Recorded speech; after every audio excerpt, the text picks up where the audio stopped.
जलाते हैं।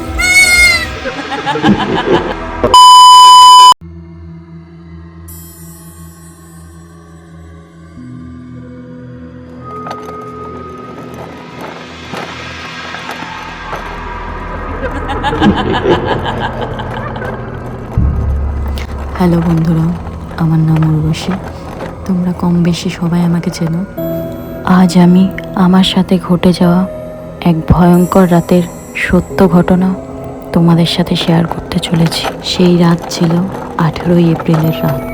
ঘড়ির কাঁটায় তখন বাজে 2:30।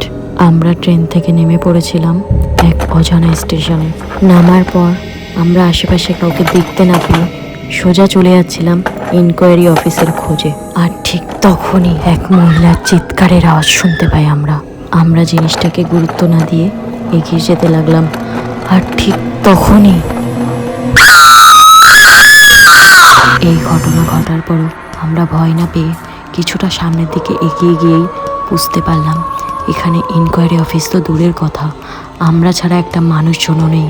স্টেশন থেকে কোনো রকমভাবে বেরিয়ে যাওয়ার পর ঠিক তখনই দেখতে পাই সামনে এক সন্দেহজনক দোকান। আমাদের কাছে কোনো উপায় না থাকায় আমরা ওই দোকানের দিকেই এগিয়ে যাই। শুনশান এলাকা গাড়ি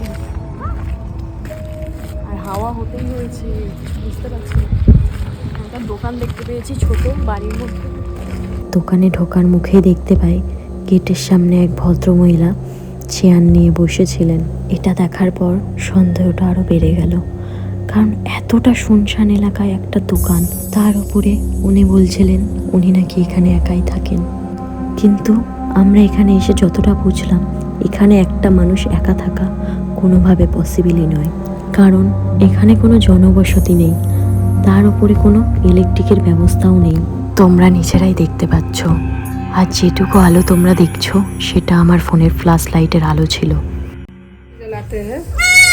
আর ওনাকে জিজ্ঞেস করাতেই উনি বললেন ওনার ঘরে থাকা ওই একটা এমার্জেন্সি লাইটেই নাকি উনি দিনের পর দিন কাটিয়ে দেয়। উনি আমাদেরকে এটাও জানালেন ওনার স্বামী ওনাকে ছেড়ে চলে যাওয়ার পর থেকে উনি নাকি এই দোকান থেকে সেরকম একটা বাইরে বের হন না। ওনার স্বামী একদিন ঠিক ফিরে আসবে এই আশায় উনি দোকানের ভেতরেই পড়ে থাকেন।